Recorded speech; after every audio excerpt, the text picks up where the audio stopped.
One of the other questions that we had was, Kata, is it a waste of time? Well, not if you enjoy it. Okay, not if you enjoy it. Oh, sorry, that was David. I won't give the last name. Is Kata a waste of time? No. If you enjoy it, it's not a waste of time. I personally don't do Kata at all. I haven't done a Kata for ages. I've never been that good at Kata anyway. I always forget the moves. I know exactly what they do. I know exactly. I can give you hundreds of applications for every move in every Kata from any system, as many as you want. Grappling, throwing, takedowns, striking, locks, choke, strangle, you name it, as many as you want. But ask me to remember a Kata all the way through, I'm done. I'm lost. All right. I'll tell you what each individual move means. So for me, if you like Kata, get on with it, enjoy it, fine, no problem with it. If you want it to be more of a real thing for you, something that you can actually use, then I would practice the individual movements as shadows, which I mentioned actually last week, because for a traditional martial artist, that's a great way to train your Kata if Kata is what you want to be doing. If it's your bag, if you enjoy it, then by all means, get on with it. Okay, Dave, follow-up question was, what about the bunkai as done in traditional karate? Okay, well, the bunkai as done in traditional karate, right? Now, again, it depends. Most of the bunkai that I've seen out there is block, kick, punch type stuff. And it's showing a karate move against a karate attack, and somebody's leaving their arm out there for you to block and do all sorts of stuff. That's clearly not what it's about, not what it should be about. It doesn't take any common sense to figure that one out. I normally say with something like the bunkai of Kata is get somebody to look at it that has no experience whatsoever of karate or traditional art, whatever it is, whatever that pattern Kata form is. Somebody has no idea about it, no idea at all, but maybe they've had the odd fight here and there. And get them to look at the bunkai and tell you, have they ever seen it? Would you ever use it?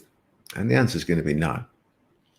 So that gives you an idea straight away, because what tends to happen, especially in the traditional arts, is that people, they see the Kata Bunkai, they've been doing this stuff for so long that they fall into the trap of keeping this thing going, keeping this myth going, that that's what you'd actually do and that's how you defend against that kind of attack. But you just don't. So if the bunkai doesn't replicate or resemble or look like a fight, then it's not bunkai, is it? It's just doing some moves to try and make it look like there's some reason for that move when you don't understand what the move is really for.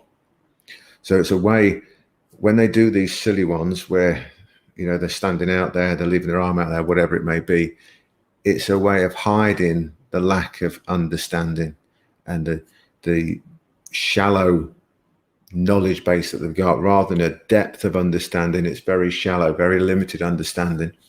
And that's the problem. I see it all the time with some very, very highly ranked people. They clearly don't understand Kata or the bunkai, oyo, whatever you want to call it, as to what those moves could be, should be, could be used for.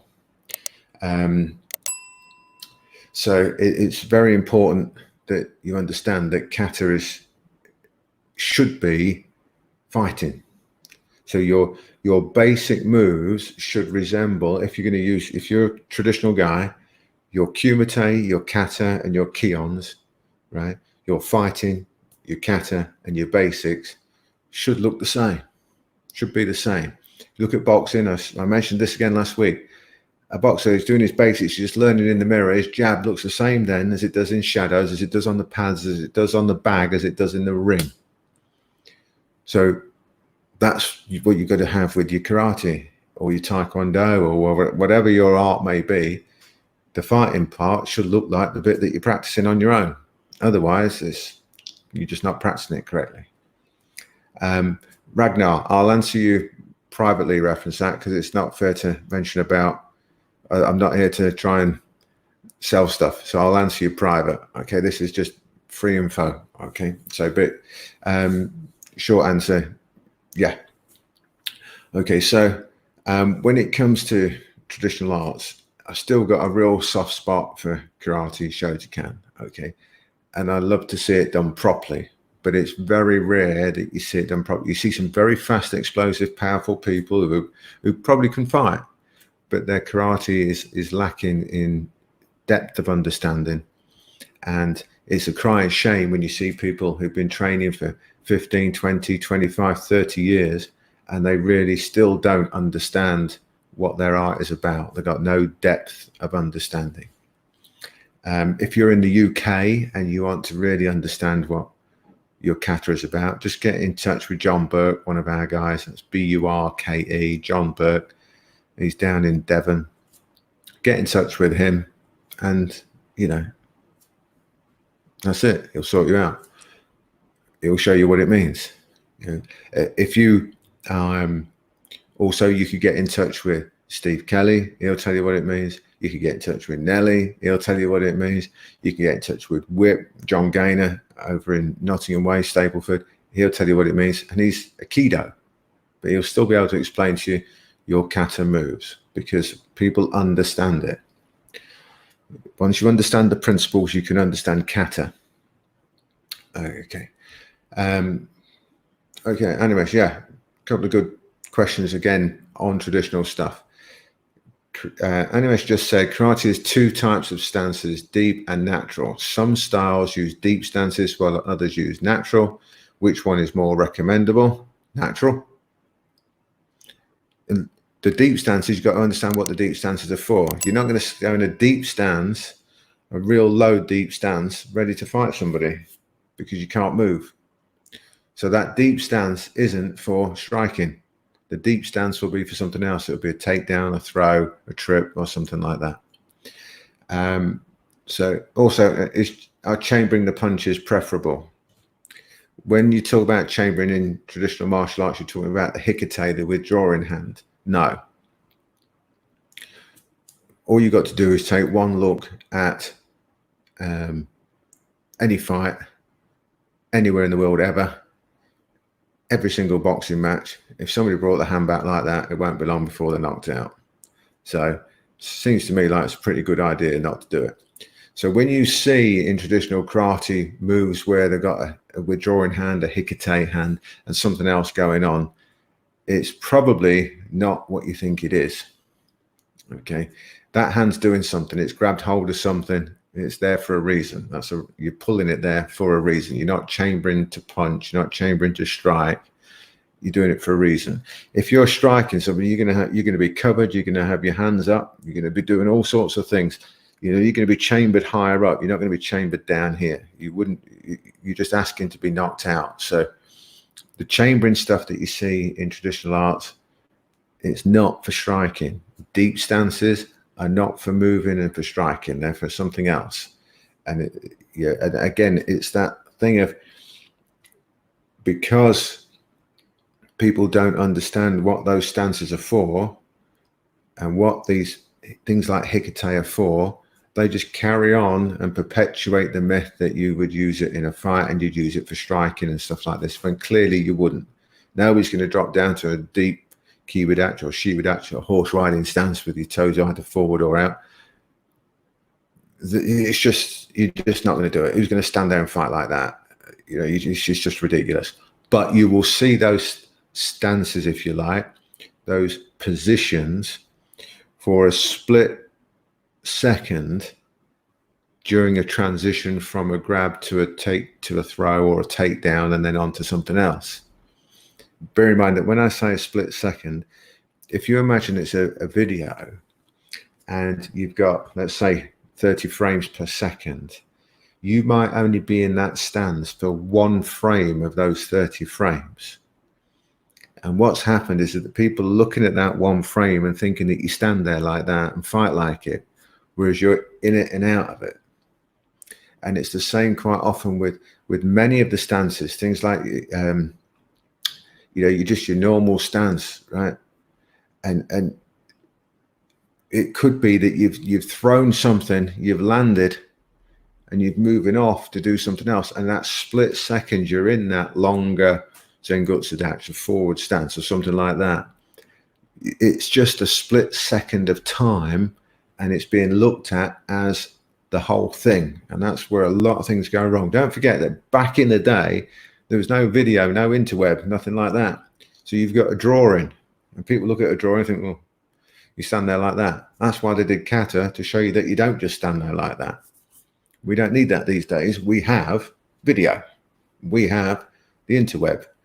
And we don't need to stand there trying to look good in a posy stance when we know we could never use it. So that's me rambling on about stances.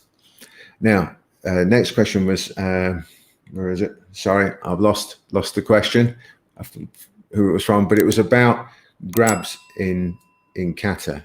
Okay, things like this. We are up here and doing all this. Okay, and it was something, I think it was from Basai they were asking, or something like that. Anyway, but it was these sort of moves, where you're grabbing hold of yourself, or grabbing like this, or is it a grab, or when they're doing things like this.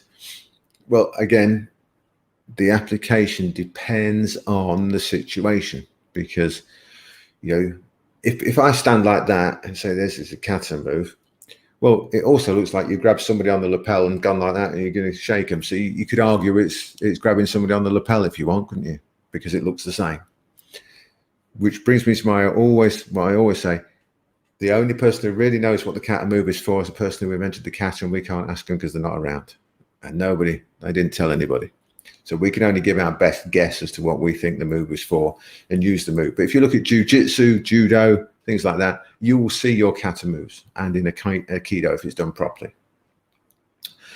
So, all right, Whip, you're here. Good. I'll answer all of your questions later. I've got them all here ready. Okay, so it was about things like this, all these sort of things. Okay, I want you to think of it like this. Okay, don't automatically assume that something is what you think it is just by looking at it. I want you to start to use your imagination as to what it could be. I like to throw ideas out there rather than answer a question directly when we're in the room together or we're training or something like that. One of the things I've always said to people is, you actually know the answer. You just need me to ask you the question in the right way. And I'll explain what I mean by that.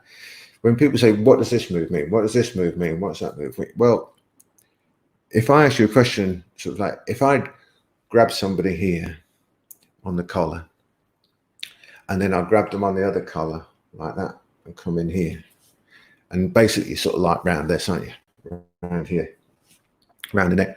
What does it start to look like? It starts to look like a strangle, a collar strangle. Right. So the question I would be asking you is, what would you do if you grab somebody here and you grabbed them just here? You could turn that into strangle. So that move could be a strangle. Extrapolate that further. If you grabbed here and you grabbed here and you pull it like this, and you're pulling down on the lapel and you're pushing into the throat, so you're getting your bar like that across the throat here, and then the cut of the lapel against the side of the neck, you're getting a front strangle choke, which could be your agyuki, your high section block. So all of those things start to mean something different. Again, these are just very, very basic, very, very basic bunkai things for you to get a grip of, to start thinking about. So if this could be a choke rather than a block, because hold on, who's going to block like that? And it doesn't work anyway. Then maybe low section block might not be a block. Your Jodanu might not be a block, yeah, or agyuki, whatever, right?